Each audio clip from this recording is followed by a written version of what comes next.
Welcome to Cactus Crossfire, your go-to for hot takes and prickly debates.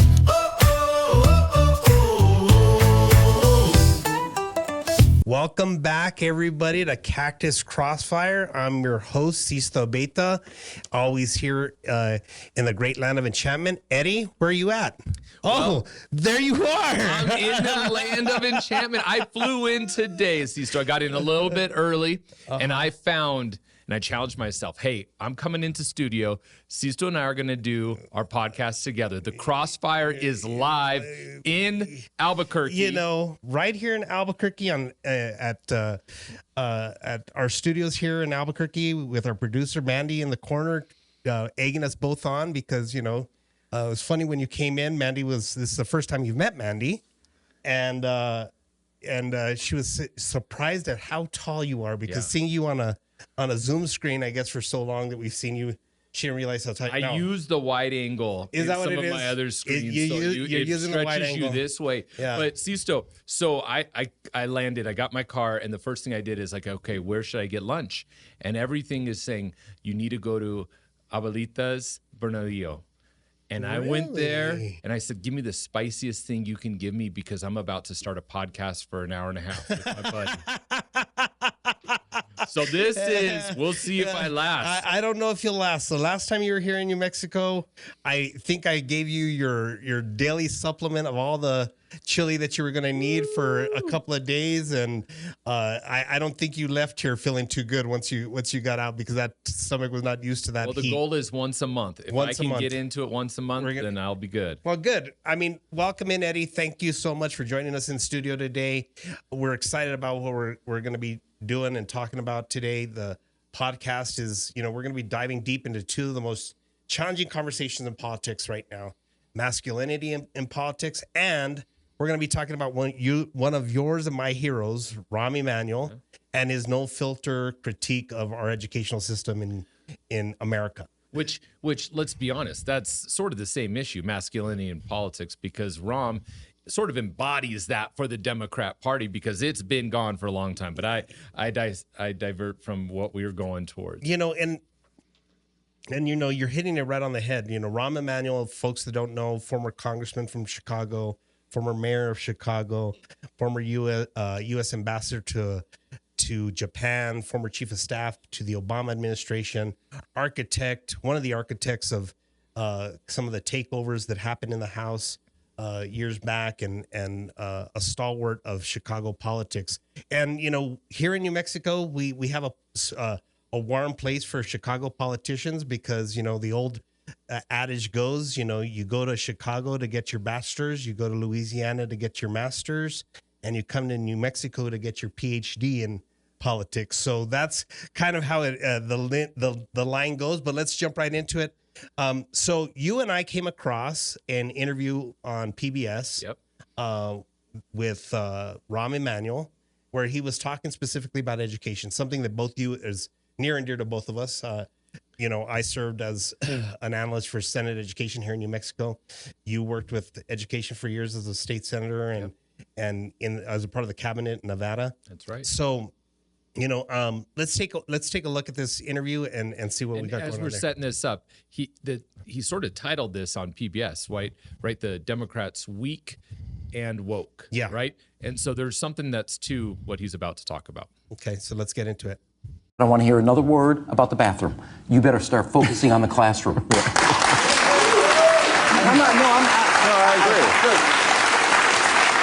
agree. We had the worst reading scores for 8th graders in 30 years.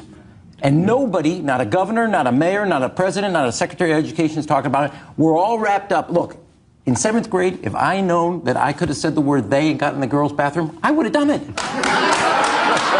Okay.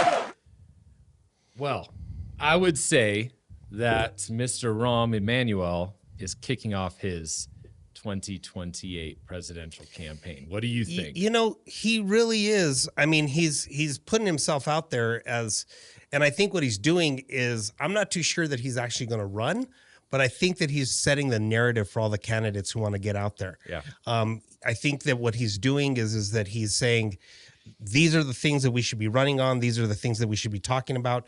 These are the hard truths that Democrats need to turn in and look at themselves on in regards to a lot of things. And the number one thing being right now is education.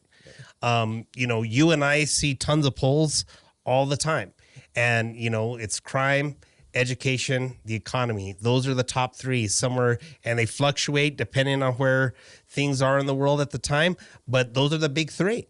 And so and it's funny that it's those three things because they're all tied to each other. Yep. And a lot of folks don't realize that. And, you know, here in the West, we're talking about, you know, we love to talk about Colorado, New Mexico, Arizona, Utah, Nevada, and basically the Four Corners and Nevada squeezed in there, and where they're at in this system. Now, the interesting part about it is that you have a number of red states and a number of blue states within that mix. And what is interesting to see in those areas is like Colorado and Utah. If we're just looking at those states, Colorado and Utah are always, you know, doing much better than the other three. And what do we attribute that to? What are the things that are happening in our states and our southwestern states, especially in Nevada, Arizona, and New Mexico, that's not rising us to the level that say Utah and Colorado are? Yeah, I listened to Rom, and he's certainly identifying a problem, and that's something that we need to explore as a community. You know, he again beats up the Democratic Party for digging their heels in the sand, absolutely becoming blinded by the COVID fervor of and fear that occurred. Everyone was afraid, but then the shutdown, and then the parents just pleading, get our kids back in. Year of learning loss was compounded, and test scores still haven't even caught up across the nation. But as he identified, many of those red states, the Republican states that let their kids get back early, their test scores are performing much higher, right? And so what do the Democrats do? Now, Sisto, I struggle with a couple things he said. Now, first of all, he said, our time in the classroom, our children's time in the classroom needs to be better spent on academics. Mm-hmm. Absolutely, right? We're doing a lot of other things in the classroom, and there's been a lot of criticism around that. But he's talking about extending the school day, and then also putting a mandate, which terrifies me, that if you miss more than 7% of school days, that you do not advance with your class to the next grade level. Yeah. I mean, to me, that's terrifying. I mean, you could take Rahm out of the Democratic politics, but you can't take that Democratic core out of Rahm, where he's trying to mitigate. And you know, and Rahm is going back to a situation that, you know, when he was mayor of Chicago, he took over the educational system in Chicago, and with that, it was because he wanted to have more accountability in the schools. He bucked right up against the teachers union in Chicago, a huge constituency for him in that city. And one of the things that he had to do is bring people to the table to negotiate, to talk about how are we going to improve education. And one of the things is that, you know, he said, he's talking about, you know, more time on topic. You know, here in New Mexico, when I was working in the state legislature for the Senate Education Committee, Chairman Sapien used to always say time on task. Yeah. And he was very good at pushing that narrative. And actually, just this last year, the New Mexico legislature passed additional school days.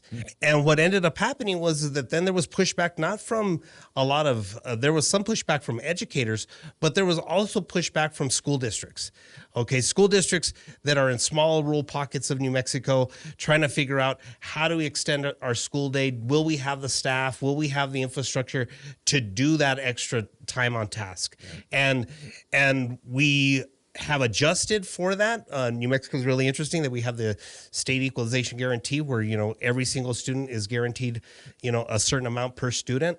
On the national average, we're spending about $1,600 less than everybody else in the country. But we actually do spend less than Utah, and Utah's doing better with less than New Mexico is. But listen, this is something, in Democratic politics, what do we hear? Oh, we don't spend enough money on education. You know, we're ranked 50th in per pupil allotment. We're ranked this amount in test scores. But you look at other states, that do spend a significant or the medium level amount, right? Their test scores still struggle as well. But the concern that I have, right, is we focus so much on the money because the money equals the teachers in the classroom or the support staff or the ancillary staff that is brought in.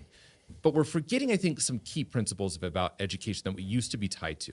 There's accountability, right? And Rahm knows this, and that's what he did. But the Democrat Party spends so much of its time fighting the competition of other types of pedagogical systems of learning that they don't allow them to enter into the space. Let's rewind and Eddie, so that the people, because this is one of those terms that when I first started getting involved in politics, that educators used to come to me all the time and says the pedagogy is what matters. So explain to our people what the pedagogy is. So Sisto, what I remember, right? We focus so much on money, but the efforts that the Democrats put into is they fight differing systems of learning for students. No child learns the same, right? No child learns the same. Yeah. But yet we have a one size teaches all model that Democrats push through their teachers unions and schools all across the country. And we spend so much of our time and energy fighting these other unique IB programs, arts integrated programs, kinesthetic learning programs,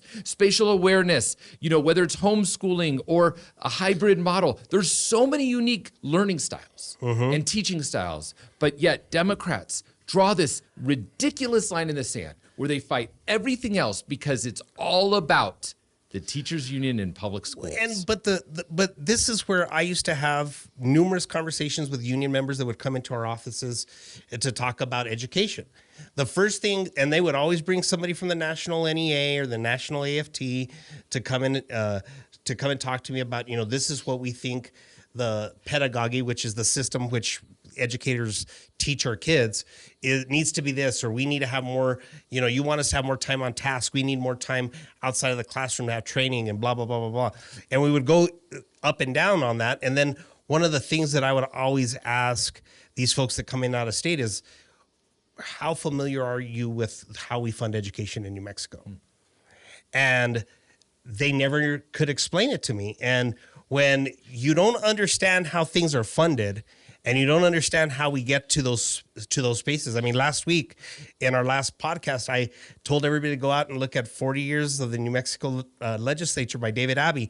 David Abbey, in that book, is raving how we need to spend more money on education, but we need to spend it smartly.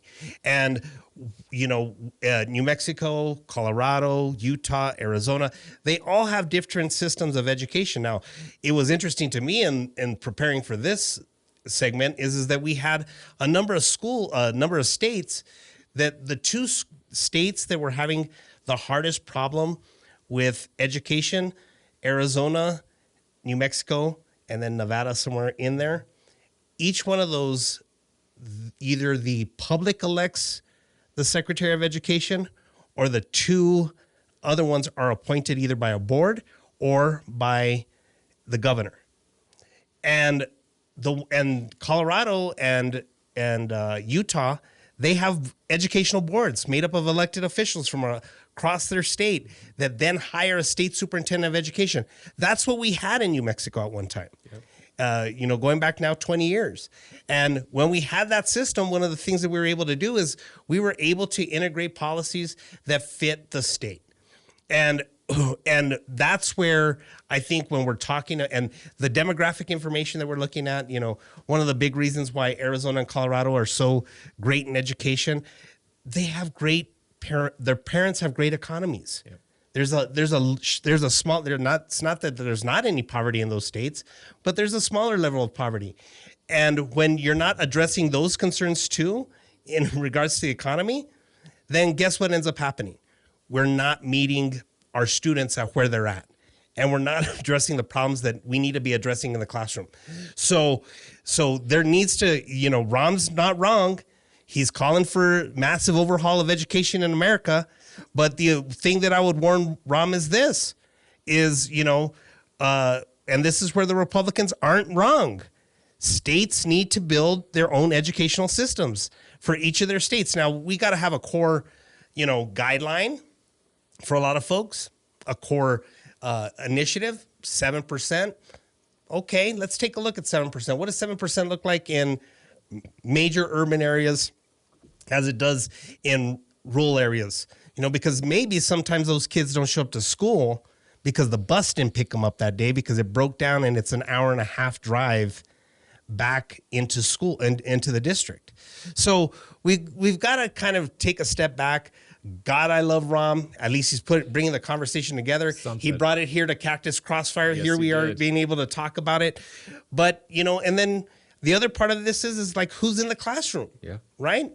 And you and I have seen this. I think we've worked with charter schools. I've been on a charter school board, and we've seen how those charter schools have a little bit more independence outside of the regular structure. And I think the last time you and I had a conversation, you had told me that if you took all of the charter schools in Nevada. Yep. Just the public charter schools in Nevada, right? And again, for many of our Democratic friends, there's no charter schools in New Mexico and Arizona and Nevada that are private. There's no such thing. There's one state in this country that I believe has this private structure, but that I think it's Pennsylvania, and that's Democrat governor, you know what I mean? Democrat legislature. But these are public schools. These are public schools with tiny little boards for a small population. So it's direct democracy, and they're able to influence change immediately. And you look at Nevada, and you take all the public charter schools in Nevada, they rank, I think, top 15 of all states in the entire country.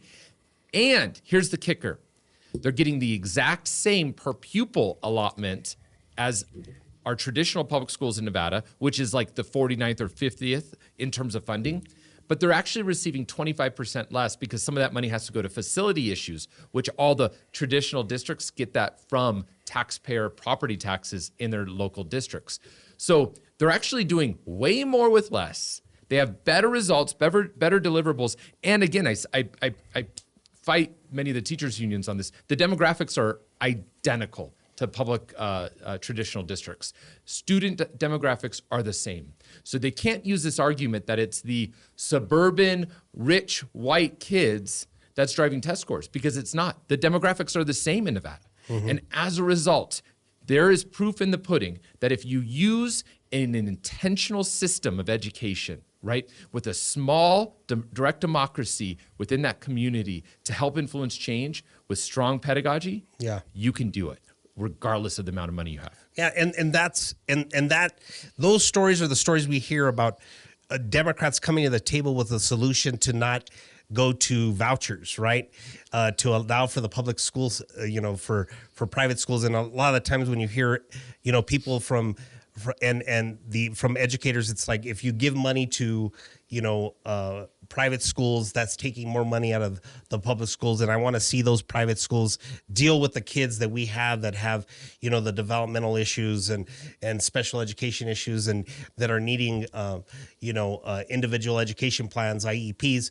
So those are things that you hear the argument back, but we can work through them if we're looking at the data, if we're looking at the information. New Mexico is one of those states where we're trying to get that data aligned so that we can get the right information in the hands of the policymakers that are doing it. But in that process, we're taking, weeks, years and weeks and months on end trying to figure out how to process the data. We're talking about, it's kind of like that Allen Iverson interview where he was saying, we're talking about practice. Yeah. This is about practice. And, at the end of the day, we've got to move past practice, right? And we've got to start putting down some really solid guidelines of what are going to work in our rural school districts. And that's one of the biggest things that you're facing in the West is, you don't have these small communities that are close to each other. I mean, it's an hour drive between the two largest cities in New Mexico. It's Same thing in Arizona between Phoenix and Tucson. The problem in our education system that Ron brought up ties directly back to this other issue that we see happening currently in American politics. And he talked about how the Democratic Party is toxic because it is seen as weak and woke. When I hear weak and woke, I don't think of masculinity, Sisto. Yeah. I don't. Yeah. I think about this very meek, femininity, style of politics that's hands-off, that is critical of everyone else without solutions. And that's where the Democrats find themselves today, the loss of masculinity within their party. And and because all these issues are intertwined with each other, I mean, you look at education. The majority of educators in our country are all women. So our students aren't learning from strong, solid, masculine male archetypes in the classroom. Now, granted, that started, in the 1900s after the Civil War. More women started coming in, and it looked more of like an easy transition because women were seen as more nurturing and more caregiving towards our children. But at the same time, we never pivoted back. And so once you lose that voice in education, and also it wasn't a economic climber for most men. That's why most men didn't go into the education fields. That's why most men don't go there. They are either really passionate about learning or really passionate about helping our kids. Yeah. And you don't see a lot of them. I know a lot of great male teachers in the classroom, and they are very nurturing and caring and providing that guidance to our students, which then once they become adults, you talk to a lot of kids nowadays, and it's like, who are one of your biggest influences as an educator? And most of the times it's somebody who was both either a math teacher and a coach that had an influence on where they're going, right? So here you have these men that are able to balance both in education. And somehow here we are in the political world where we're taking a step back and we're looking at masculinity and where it goes. And we've talked about it before, especially in regards to Hispanic men, is that a lot of the times when we show any type of masculinity, it's seen as toxic. And there's a narrative that men don't talk about in this country, right? We don't talk about our feelings. We don't talk about how we're hurting. You as a former therapist, right? Yep. You understand more than anybody else what the challenges are that men face going through those societal challenges. And now, because we've turned that into a part of the political narrative, as a part of the wokeism, anything we do is seen as toxic or machismo, right? Mansplaining. Yep. All those things. And I don't think that a lot of the times it's an easy answer to shut a man down. And within the political realm of things, we shifted too far. We went too far on the left. And the right is trying to move us back towards the middle by saying, and Ram is saying it too, I don't want to hear about what's happening in the bathroom until you fix what's going on in the classroom. That's right. What a huge statement. Yeah. What a huge statement to the progressive sort of whacktivists that tend to get so caught up in these tiny singular issues that they're blinded by the entire array of political dynamics, right? And I look back at my work that I had with many kids as a family counselor, as a child's counselor, looking at the dynamics. I remember some of the stats, Sisto, that it was almost 4-1 that boys in schools were deemed behaviorally problematic to then girls. Think about that. Is that even real? And that's happening today in our schools across the country. Yeah. That by a 4-1 margin, boys are being identified as behaviorally problematic? Or is it that they're just rambunctious type, students that are more big behavior with more energy, with more testosterone at a younger age that is being exhibited while they're trying to sit still in a seat and hear a lecture from a very boring individual that might or might not have facial hair on her face when she shouldn't, right? Yeah. Like, come on. Well, and but at the other end of that spectrum is that these are things that, I love to talk to my my female friends who have sons, okay? I love to talk to them because, and everybody in New Mexico, they love to call it mijito syndrome. Like, oh, not my son, right? Mijito syndrome, for those of you that don't know, means, mijito means son and then my little son in Spanish. And that there's this empathy towards him because he did something wrong, or that we're all treated as kings and we're never held to any standard because our mothers all, dote on us and everything else. I don't know about that. I mean, I grew up with a very strong Chicana mother who grew up in Martinez Town here in Albuquerque, was very active in the 60s and the 70s as a part of the Chicano movement. And when I turned 12, she's like, that's enough. I'm not doing your laundry anymore.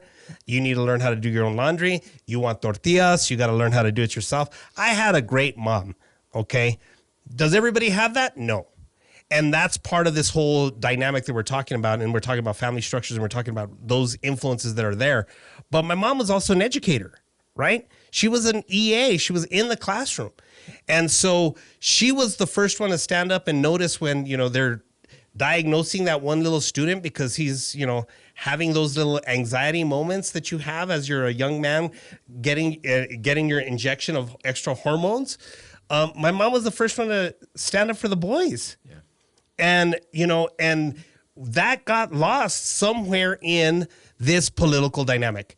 Nobody's standing up for us. No. And how did that lead into the last election that we just saw?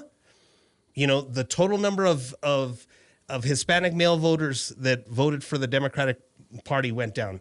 African-American voters, white male voters, white female voters. All of those things went down because guess what? The narrative is very simple, folks. Nobody's standing up for us. And that's where we're landing in this political landscape. And that's why, people are like, oh, Trump, he says this, he says that. Well, yeah, he only has to appeal to this much of the population and hold his base, folks. That's it. But Sisto, absolutely, I totally agree.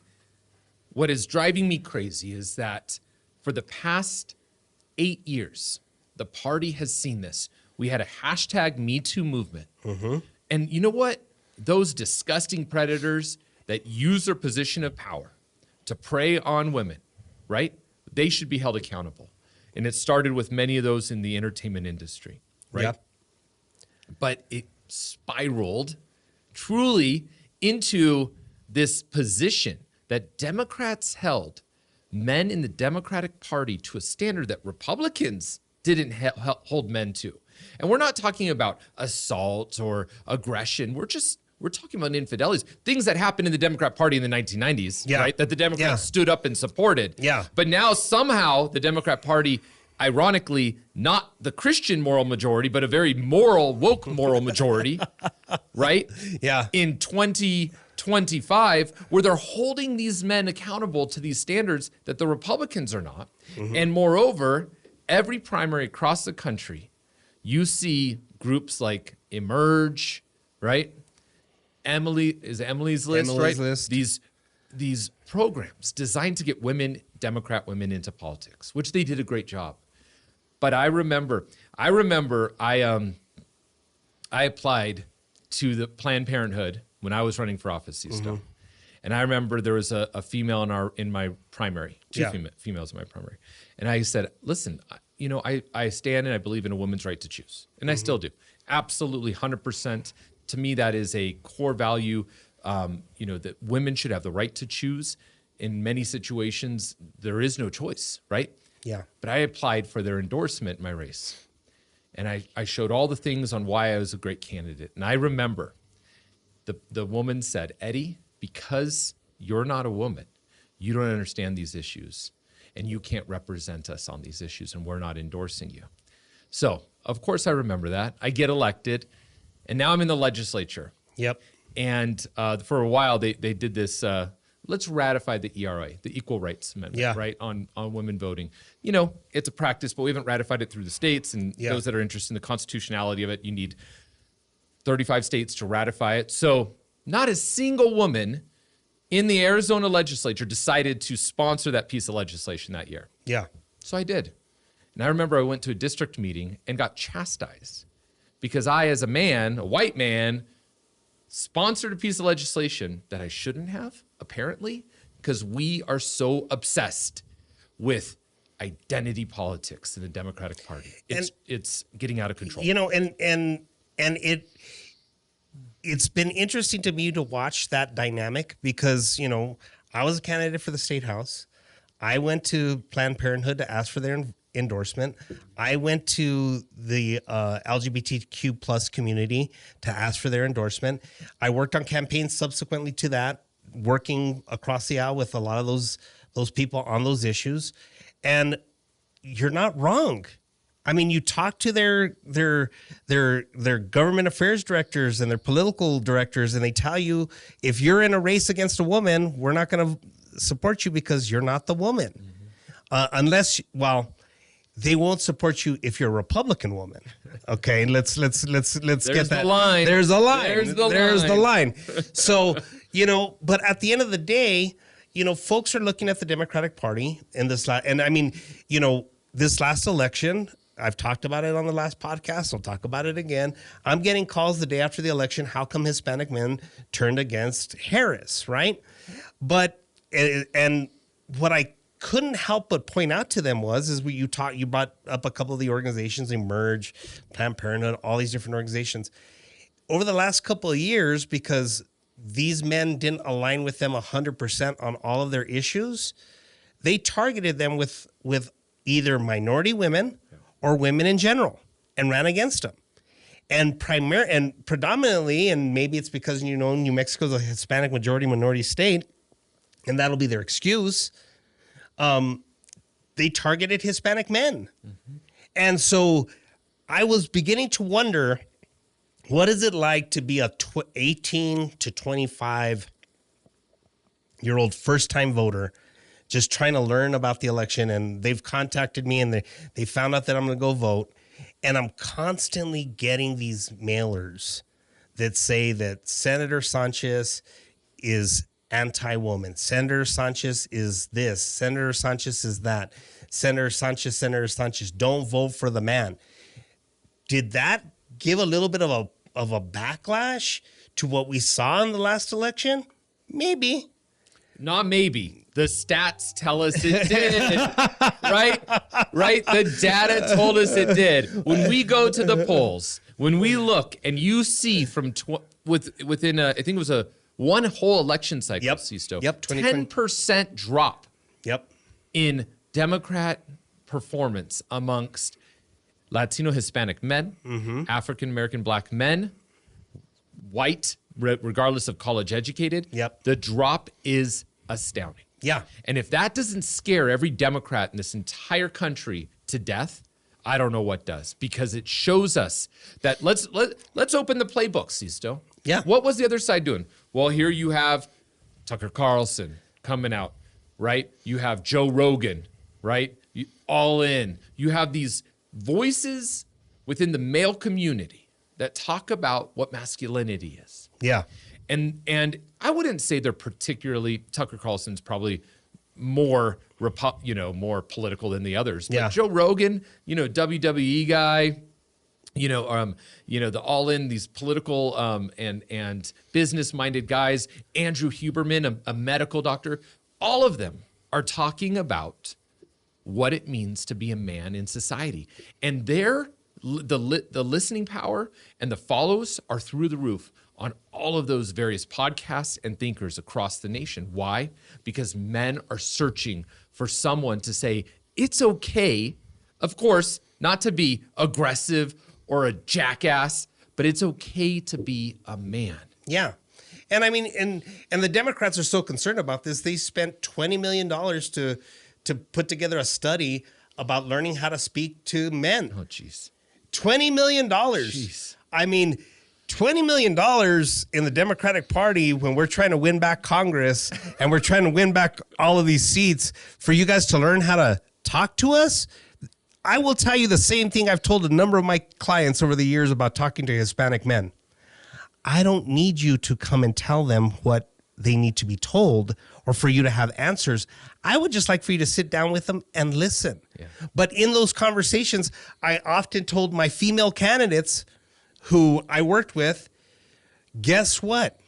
you're going to go in there, and I'm going to tell you right now, you're going to sit down with these 30 or 40 men in a room that we've put together for a coffee for you. And there may be a time in the conversation that you're feeling like you're being mansplained. You may feel that.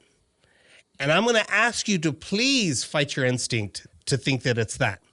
But understand where they're at and where they're coming from. That simple request that you make of female candidates, they understand it. When you ask them to understand where somebody else comes from, the funny part is they understand that because they've never been felt like they've been understood or where they came from. So why would I walk into a room with people that I'm going to try to get to support me and not afford them the same courtesy that I'm expecting from them for myself?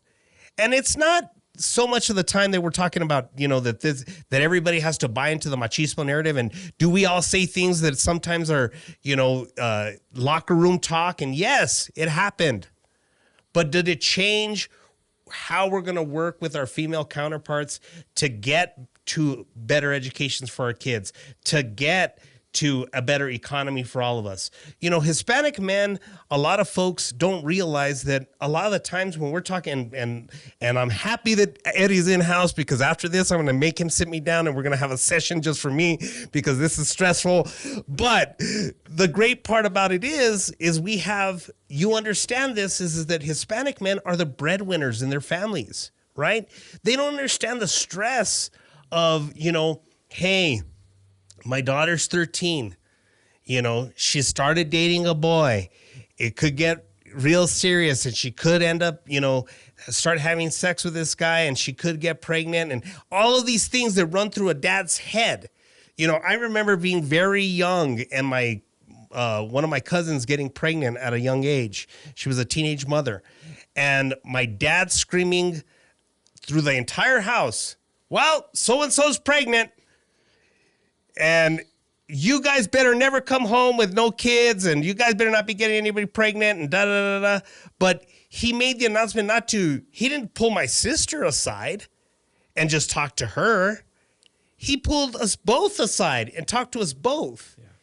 And I think that those narratives, it's very easy for people to believe what they think that they see in parody and on TV of machismoism, because I think that most of these women that, constantly are accusing, Hispanic men of extreme machismoism have watched one too many telenovelas.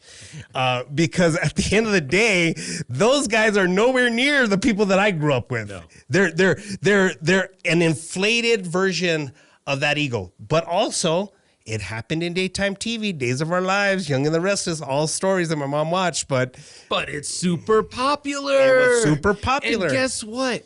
People in politics, not people, Trump. Yeah. He sees it. Yeah. It appeals to this type of arrogant attitude. Listen, I have one son. Mm-hmm. It would break my heart if he was turned out with this arrogant, pompous, real disgusting type of characteristic that we see from Trump. Yeah. I think masculinity, Sisto, is truly the commitment of sacrifice and love for family and people around you, working hard and sacrificing for others. And I think that, there's a religious value in there. Yeah. There really is. But to shame it. We'll have that religious conversation on another podcast. But it's become shamed in our society to have that dynamic. And let's go back to the election. What were the two issues when you go back that Biden was pushing, right? Mm-hmm. Transgender swimmers. Yeah. And let's pay off, let's forgive all the loans for everyone who went to college. Yep. Those are those two big things. Yeah. So what a slap in the face to these men from a variety of, backgrounds and ethnicities who are saying, I'm working really hard. I paid for all of my stuff. I'm paying for my children's stuff. Yep. And then you're saying that my daughter can't compete in this sport because why? Yeah. And the questions around transgender, and again, we've talked about this before.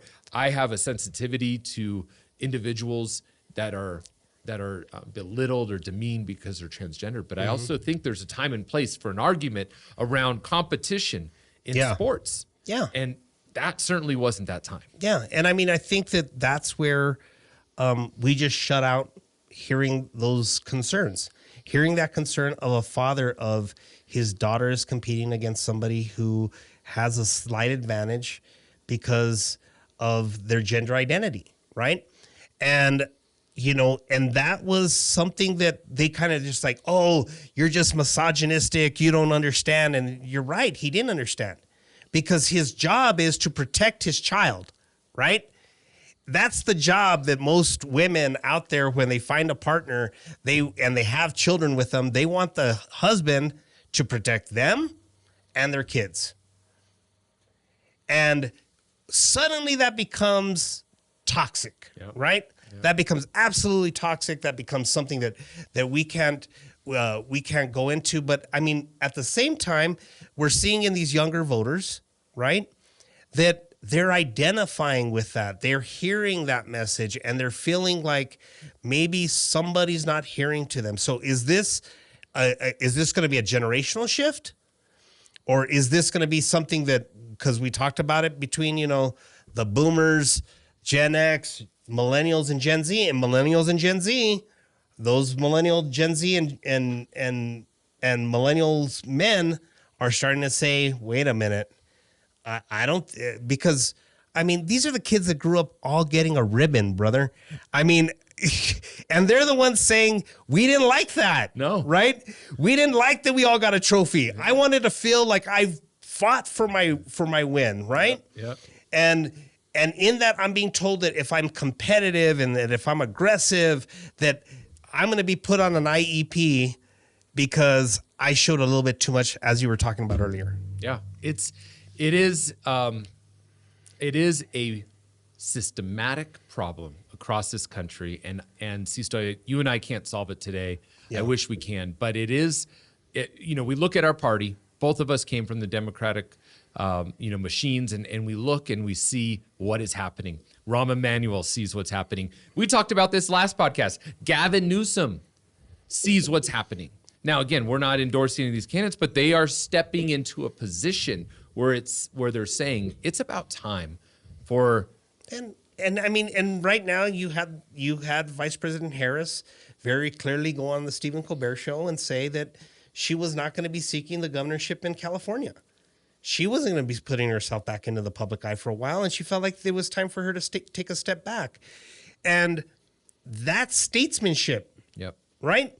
That's maybe I wasn't the right standard bearer for this, and it wasn't, she didn't come on air and start, it was a different Harris than candidate Harris, right? Where you had rallies where you had, surrogates for that campaign saying, if you don't go vote for Harris, you men, it's your fault. And that was off-taking, that's off-putting to some of us, it's off-putting to me. I'm like, here I am. I'm fighting for you. I'm fighting for you, sister. But guess what? You're telling me and you just told all of my friends who I'm saying, it's not like that, guys. Come on. Let's all jump on board. Come on. Let's all. And they say things like that. And they go, see, Sisto? I told you. And then I have to sit there and I have to take it. Right. Yeah. And so, as we're delving into this gender politics, while we're delving into these things, we want to make sure that we're asking our listeners, to bring this whole conversation down to earth. Let's really mind down what we need to be talking about, and at the end of the day, you're going to have a lot of these folks trying to craft messaging based on a $20 million study. God, I want to meet that consultant. I want to meet that consultant that sold that fee to the DNC, because, me and Eddie would have done it for 20% of that. So, I mean, we're pretty much doing it for free right now. Yeah, Let's exactly. be honest. Yeah, there you Jeez. go. There you go. It's unreal. And we go back to this, right? We said this last time I had a viewer reach out to me and say, thank you for talking and sort of unpacking how these politics tend to happen, right? Because everyone has someone they have to answer to, right? Every niche issue, behind every niche issue, there is an activist organization that is set up. And that nonprofit activist organization has its own board, and it has executive directors, and it has field managers, and it has, ground game, digital game, right? Phone calls, and then they have to support candidates. So they have to raise a lot of money. Yeah. So every one of these issues, and it's on the right and the left, right? I mean, it's so funny. I was talking to someone, and we're not going to get into guns today, but the NRA was like, where are they? What are they doing? Now, we know why they've been gone, and what they're doing is because they've lost their message with the vast amounts of mass shootings in this country.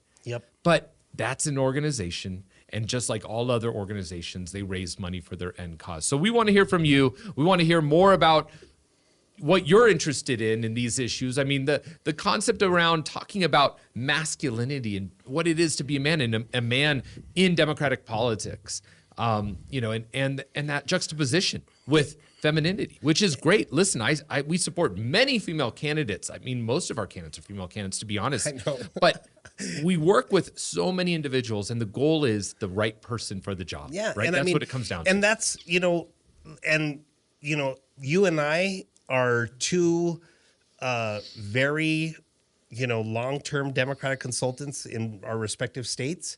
And we were talking about this during the last cycle is that how you and I really did really well with female candidates, and how we really enjoy working with female candidates because they're open to hearing our discussion and hearing us out, and not really, and we're not, and we never sit at the table and say, you better do this or I'm dumping you, or you better take this position or I'm dumping you.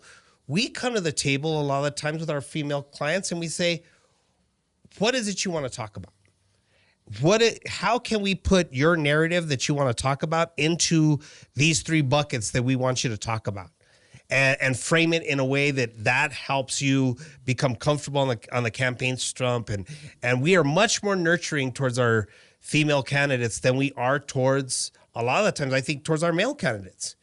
Because our male candidates were always kind of like, suck it up, dude. This is the big ball game. And maybe that's a space that we're all in, and that, maybe some other consultants need to take, a course from me and Eddie, or maybe me and Eddie need to host sit in on one of those Emerge trainings or those Planned Parenthood trainings that they have for candidates, where they hear our perspective and understand where we're coming from. Because I will tell you, in the and we're talking about these two organizations, and I don't want to make it sound like we're just dogging on them. They're just the two most prominent ones in this factor right now. And we have a very good friend, Ashanti Goller, who's the head of Emerge out of Nevada. We love you, Ashanti. Just so you know, don't come after us. But at the same time, seeing that we're spending that kind of money to try to figure out how to talk to us, folks, let me make it easy on the Democratic Party. Watch this podcast. Yeah. Just listen, and remember, Rom said it. Other folks have said it. Democratic Party has always been success through addition. Mm-hmm. Success through addition. Yep. Somewhere along this equation, we started eliminating certain demographics, and that big tent that was the prominent voice throughout the country, hardworking families, men and women, have become distilled into identity politics that separates many of those voters. And and that's and this is and it's not just me and Eddie that are sitting here across from each other. We do realize that there is an internet. We do realize that we are putting ourselves out there for people to have a conversation with us and to engage us. And what we want for folks to do is, don't be afraid to comment. I mean, I've enjoyed these first 3 episodes, and I'm enjoying that we've had them, because the feedback that I've gotten from folks about where we're talking and what we're talking about is gratifying, because we sit with Mandi and the rest of our team, and we start figuring out what these podcasts are going to look like. And, Mandi always keeps us moving in the right direction and lets us know when we're going over. but at the same time, helping us set that framework and agenda for what we're going to be trying to deliver to the public. But at the same time, we don't have all the answers. And we started this podcast with that. And I think we're going to keep doing that through as we go through it. Is we want to hear back from people. We want to get your feedback, comment, email. Go to our website, cactuscrossfire.com, and reach out to us because we need to hear from you. Yeah, you can find us all on all the socials. I think it's that time, Sisto. Yeah. We're coming to where my favorite part, right? We got rid of this politically, but it is. I want something spicy. I want something prickly, and I want something quickly, right? And so this time, how about you start? So Spicy? spicy right now, I think is the fact that we're having this conversation about masculinity and politics again. That's going to be very spicy in the coming up election. And, and what's coming up right now, we have midterms happening all across our country. A lot of these mayor races that are coming out there. Here in Albuquerque and Santa Fe, we've got great races happening. But that's where you're going to start seeing some of this stuff play out. We're right here at the beginning of the big push towards those election days. So those are coming up. So we're going to be watching that. Something prickly, prickly right now that's happening for all of us here in New Mexico is we are hearing more and more as we're creeping up about this special session that I keep talking about, and there's going to be a lot in the agenda. And where this governor makes her decision to plant her flag and say, these are going to be my legacy moments in my last year of service, is going to be the prickly part that we're going to have to deal with it. And something quickly, school started. We're back in the classrooms. We'll be coming up in the next couple of days on the first 30 and 60 days in our respective states. We've had a robust conversation about that. We're going to be talking about attendance again. Okay. We're going to be talking about seeing where they are at that 90-day mark and how that's reflecting in the numbers as we get towards the end of the year. So, Eddie, how about you? What do you got? Well, I think someone just threw a green dildo and missed. My spicy is the fact that you've got some crazy things going on out there. I know you're a big WNBA fan, Sisto, and some people are throwing things that they should not be throwing onto courts. But today, Minnesota Vikings, and we talked about masculinity. Yeah. 2 cheerleaders that are men. Yep. And someone came out and started throwing another, thing. No one should throw anything at sporting events. First of all, those people should be arrested, kicked out, never asked to come in. And you know what? Good for the Minnesota Vikings. They got these 2 guys out there. I know that my alma mater of Arizona State University, we had male cheerleaders all the time out there with females and doing a great job. Yeah. There's nothing wrong with that. We talk about masculinity, that perhaps being a cheerleader is not the most masculine thing, but that doesn't mean a male can't do that, right? And it has nothing to do with a transgender sports issue. It is men and women doing something together at the same time, which that's my spicy take. Lighten up on the green dildo thing. I apologize for that. Here's my prickly thing. I think it's time for Democrats to start looking in the mirror and talking about justice reform. Mm-hmm. Republicans have actually done better across the nation in looking at minor offenses, first-time offenders, right? Decriminalization of certain things and lessening punishment in certain areas. I mean, we talked about ICE, we talked about immigration. Yeah. They're certainly not doing that there. But justice reform has to happen. I have a dear friend who's been in prison for 5 years. And I look at his situation. I got to write a little op-ed about Paul Peterson in Arizona and talk about what was politically expedient and done for optics versus actual justice. And you have judges that do the same thing. Yeah. We like to think that the law is blind. You and I know that Lady Liberty tucks down that tie around her eyes and looks and peeks and casts judgment with bias many times. And we see that in racial minority communities all the time. Justice reform has to happen. I think Democrats can match Republican energy in that space. So that's my prickly take. I think it's something that people should start looking at quickly. Here's my quickly thing. 3-1 Atlas, this fast-moving comet, UFO, I don't know, something coming towards us. All I'm saying quickly, like, I've seen a lot of movies about this, Sisto. I know how it ends. And I hate to say, Bruce Willis isn't doing too good to save us. No, so man, there you go. Where is he when we need him? Yeah. Man, so on that take, Sisto, it was a pleasure being in studio here in Eddie, Albuquerque. we're glad to have you in the state. We want you back more. I mean, know. it's great that we get to measure how much that hair actually does add to your height now. So, it's great that you're here. It's like Morrissey. I'm going to keep going higher and higher and add a couple more inches. And you know what? And through that, we'll reach new heights together, That's brother. right. Thanks, everybody. Thanks for tuning in. And don't forget to catch us on all of our socials. Go to cactuscrossfire.com. Sign up, subscribe so that you're getting our latest blogs and everything else. I want to thank Mandi, our producer, Gabe, our technician in the back, for helping us put together another great show. Thanks, everybody. Bye.